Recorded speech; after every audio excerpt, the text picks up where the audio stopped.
आइए हम बात करें रूस की। रूस ने यूक्रेन पर एक बार फिर बड़ा हवाई हमला किया है। रूस ने एक रात में यूक्रेन पर 600 से ज़्यादा ड्रोन और मिसाइल दागे हैं। इन हमलों में कम से कम 4 लोग मारे गए हैं और कई अन्य घायल हुए हैं।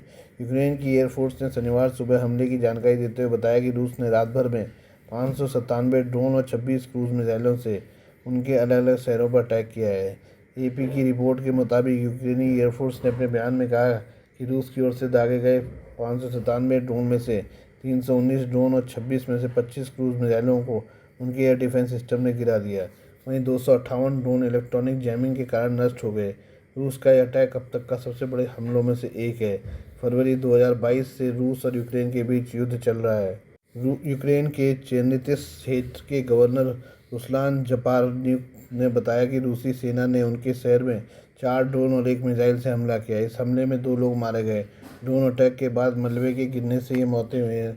इसके बाद शनिवार सुबह निप्रोपेट्रोव्स्क क्षेत्र में मिसाइल हमले में 2 लोग मारे गए। खार्किव के मेयर इगोर तेरखेव ने कहा कि उनके शहर पर 8 ड्रोन और 2 मिसाइलों से हमला हुआ। इस हमले में 3 लोग घायल हुए हैं। रूस ने इस हफ्ते की शुरुआत में यूक्रेन पर रात भर में 700 से ज़्यादा ड्रोन दागे थे। पश्चिमी यूक्रेन में पोलैंड की सीमा के पास लुत्स्क को रूस ने निशाना बनाया था, जो विदेशी सैन्य सहायता प्राप्त करने का एक महत्वपूर्ण केंद्र है। यह रूस का अभी तक का सबसे बड़ा हमला था, जिसमें 700 से ज़्यादा ड्रोन और मिसाइलों का इस्तेमाल किया गया। रूस की ओर से शुक्रवार को भी यूक्रेन के दूसरे सबसे बड़े शहर खार्किव पर हमले किए गए। इनमें से एक अस्पताल क्षतिग्रस्त हो गया। रूस ने बीते कुछ समय से यूक्रेनी शहरों पर हमले के लिए लंबी दूरी तक मार करने वाले साइड ड्रोन का इस्तेमाल किया है। बैलिस्टिक और क्रूज मिसाइलों के साथ साथ ग्लाइड बम भी रूस चला रहा है। संयुक्त राष्ट्र मानवाधिकार मिशन ने गुरुवार को कहा कि जून महीना पिछले 3 वर्षों में नागरिकों की मौत के लिहाज से सबसे भयावह रहा है। इस एक महीने में 232 लोगों की मौत हुई और 1343 लोग घायल हुए। मिशन का कहना है कि रूस ने इस साल जून में पिछले साल के मुकाबले 10 गुना अधिक ड्रोन और मिसाइल हमले किए। ये हम बात करें ईरान की। ईरान ने भारत के साथ अपने संबंधों को खराब करने की साजिश का खुलासा किया है। माना जा रहा है कि ये कोशिश पाकिस्तान की ओर से हो रही है, जिसकी हवा ईरान ने निकाल दी है। भारत स्थित ईरान के दूतावास ने सोशल मीडिया पर बताया कि खुद को तेहरान से जुड़ा बता रहे कुछ न्यूज़ चैनल फर्जी खबरें चला रहे हैं। इनकी कोशिश भारत और ईरान के संबंध खराब करने की है। सोशल मीडिया पर डेली ईरान न्यूज़ नाम के अकाउंट से कश्मीर और ताइवान का नक्शा शेयर किया गया है। इसे शेयर करते हुए कहा गया कि कश्मीर पाकिस्तान का हिस्सा है और ताइवान चीन का पार्ट है। इसके बाद पूछा गया कि क्या आप भी इससे सहमत हैं।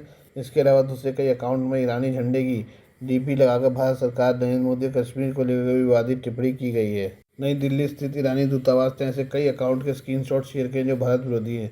इनमें खासतौर से भारत सरकार की आलोचना की गई है। इन तस्वीरों को शेयर करते हुए दूतावास ने लिखा कि ईरान के नाम से कुछ फर्जी चैनल ईरान भारत संबंधों को खराब करने की कोशिश कर रहे हैं। हम साफ करना चाहते हैं कि ये अकाउंट ईरान के नहीं है। पाकिस्तान की ओर से हालिया समय में लगातार इस तरह के प्रोपेगेंडे किए गए जिससे भारत के दूसरे देशों के साथ संबंध खराब हों। खासतौर से ऑपरेशन सिंदूर के बाद एक कोशिश शुरू हुई है। ईरान और इसराइल भी हालिया लड़ाई के बाद भी पाकिस्तान की सोशल मीडिया पर इस तरह की बातें कही गई हैं कि भारत इस युद्ध में इसराइल के साथ खड़ा हुआ है और उसने तेहरान को धोखा दे दिया। हालांकि खुद ईरान ने इस तरह की साजिशों की हवा निकाली है। आइए हम बात करें पाकिस्तान की। पाकिस्तान की राजनीति में एक बार फिर हलचल तेज हो गई है। कारण है कि प्रधानमंत्री शहबाज शरीफ के खिलाफ तख्ता पलट की अटकलें जोर पकड़ रही हैं। सूत्रों और राजनीतिक गलियारों में चर्चा है कि सत्ता के भीतर असंतोष और सेना के रणनीतिक रूप में बदलाव इस उठापटक के संकेत दे रहे हैं। सेना समर्थक हलकों में इसे अंदरूनी सुधार और रणनीतिक संतुलन की प्रक्रिया बताया जा रहा है, जबकि विपक्ष इसे शहबाज सरकार की कमजोर पकड़ का परिणाम मान रहा है। पाकिस्तान में शहबाज शरीफ सरकार को लेकर तख्ता पलट की अटकलें इन दोनों मीडिया और राजनीतिक गलियारों में जोर पकड़ रहे हैं। देश के प्रमुख पत्रकारों, संपादकों और राजनीतिक विश्लेषकों ने खुलकर इन संभावनाओं पर टिप्पणी की है। कुछ का मानना है कि सत्ता के गलियारों में एक बार फिर हाइब्रिड सिस्टम का नया रूप आकार ले रहा है, जबकि सेना समर्थक इसे आंतरिक असंतोष और सैन्य प्रतिष्ठान की रणनीतिक पुनर्रचना से जोड़ रहे हैं। हाइब्रिड सिस्टम पाकिस्तान की राजनीति में वह व्यवस्था है जिसमें सिविल सरकार दिखावे के लिए होती है, लेकिन असली सत्ता और निर्णय लेने की शक्ति सेना और खुफिया एजेंसियों के पास होती है। कराची से इस्लामाबाद तक पाकिस्तानी समाचार चैनल और अखबारों में यह बहस तेज हो गई है कि क्या शहबाज शरीफ की नेतृत्व वाली पाकिस्तान मुस्लिम लीग नवाज सरकार अपनी 5 साल की संवैधानिक अवधि पूरी कर पाएगी या नहीं। प्रमुख टीवी चैनल जियो न्यूज़, डॉन न्यूज़ और बोल्ड टीवी जैसे मीडिया प्लेटफॉर्म ने लगातार बहसों और रिपोर्टों में इस मुद्दे को प्रमुखता से उठाया है। जियो न्यूज़ के वरिष्ठ संवाददाता हामिद मीर ने हाल ही में एक टीवी डिबेट में कहा, जिस तरह से कुछ अदृश्य ताकतें मौजूदा सरकार की निर्णय क्षमता को चुनौती दे रही हैं, उससे स्पष्ट है कि कुछ बड़ा पक रहा है। यह केवल विपक्ष की नाराजगी नहीं है, बल्कि सत्ता के अन्य केंद्रों की बेचैनी भी सामने आ रही है। वहीं डॉन न्यूज़ के राजनीतिक विश्लेषक जाहिद हुसैन ने अपने ताज़ा लेख में लिखा है कि वर्तमान राजनीतिक व्यवस्था स्थिरता के बजाय अनिश्चितता की ओर बढ़ रही है। यह केवल तख्ता पलट की बात नहीं बल्कि एक नए नैरेटिव को स्थापित करने की कवायद भी हो सकती है। पाकिस्तान के रक्षा प्रतिष्ठानों और सरकार के बीच पिछले कुछ हफ्तों से कई मसलों पर टकराव की खबरें आ रही हैं। आंतरिक सुरक्षा नीति, चीन पाकिस्तान आर्थिक गलियारे, सीपीसी में नई शर्तों और बलूचिस्तान में सैन्य ऑपरेशनों को लेकर मतभेद उभर कर सामने आए हैं। एक वरिष्ठ सुरक्षा विश्लेषक और पूर्व ब्रिगेडियर सईद नज़ीर का कहना है कि शहबाज सरकार की आर्थिक नीतियों से लेकर विदेशी कूटनीति तक कई मामलों में सैन्य नेतृत्व संतुष्ट नहीं दिखता। यदि यह असंतोष गहराया तो हालात 1990 के दशक की पुनरावृत्ति की ओर जा सकते हैं। भारत विरोधी नीति के पक्षधर रहे हैं सेनाध्यक्ष आसिम मुनी। जनरल आसिम मुनी पाकिस्तान के 17वें सेनाध्यक्ष हैं जिन्हें नवंबर 2022 में पदभार सौंपा गया। वे पहले ऐसे सेनाध्यक्ष जिन्होंने मदीना में हिफ्ज़ कुरान किया है और फिर सेना की सेवा में उच्च पद तक पहुंचे हैं। मुनीर पाकिस्तानी सैन्य खुफिया इंटेलिजेंस एमआई मिलिट्री इंटेलिजेंस और आईएसआई इंटर सर्विस इंटेलिजेंस दोनों के प्रमुख रह चुके हैं। वो फोर्स कमांड नॉर्दर्न एरिया की कमान भी संभाल चुके हैं। मुनीर को सेना में गुप्तचर नेटवर्क और भारत विरोधी नीति के पक्षधर अधिकारी के रूप में देखा जाता है। उनका कार्यकाल अब तक सिविल सरकार पर अप्रत्यक्ष नियंत्रण और विदेश नीति में सेना की बढ़ती भूमिका के लिए जाना जा रहा है। लंच डिप्लोमेसी या सत्ता संकेत। फील्ड मार्शल आसिम मुनीर और अमेरिकी राष्ट्रपति डोनाल्ड ट्रंप के बीच लंच डिप्लोमेसी से पाकिस्तानी मीडिया विश्लेषकों में धारणा गहराती जा रही है कि यह केवल एक कूटनीतिक औपचारिकता नहीं बल्कि बड़े भू राजनीतिक समीकरण का हिस्सा है।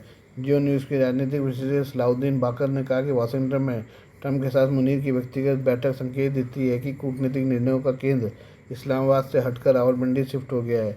एक्सप्रेस ट्रिब्यून में खालिद मोहम्मद ने लिखा है कि शहबाज सरकार को दरकिनार कर सैन्य नेतृत्व की अमेरिका में बढ़ती सक्रियता सरकार के लिए खतरे की घंटी है। राष्ट्रपति आसिफ अली जरदारी सुप्रीम कोर्ट के मुख्य न्यायाधीश की चुप्पी को भी संदेह की दृष्टि से देखा जा रहा है।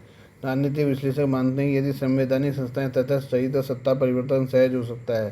पाक मीडिया विश्लेषकों और राजनीतिक हलकों में जो संकेत मिल रहे हैं उनसे संकेत मिलता है कि सरकार ने सैन्य प्रतिष्ठान में मौजूदा तनाव गहराता जा रहा है। पाकिस्तान के गृह मंत्री मोहसिन नकवी ने बृहस्पतिवार को राष्ट्रपति आसिफ अली जरदारी को पद से हटाए जाने की अफवाहों को खारिज कर दिया। उन्होंने इसे एक दुर्भाग्यपूर्ण अभियान करार दिया। नकवी का यह बयान उन अटकलों पर आया जिनमें कहा जा रहा था कि सेना प्रमुख फील्ड मार्शल आसिम मुनीर जरदारी की जगह राष्ट्रपति बनेंगे। नकवी ने एक्स पर लिखा कि हमें पूरी तरह से पता है कि राष्ट्रपति आसिफ अली जरदारी प्रधानमंत्री शहबाज शरीफ व सेना प्रमुख को निशाना बनाकर चलाए जा रहे इस दुर्भावनापूर्ण अभियान के पीछे कौन है।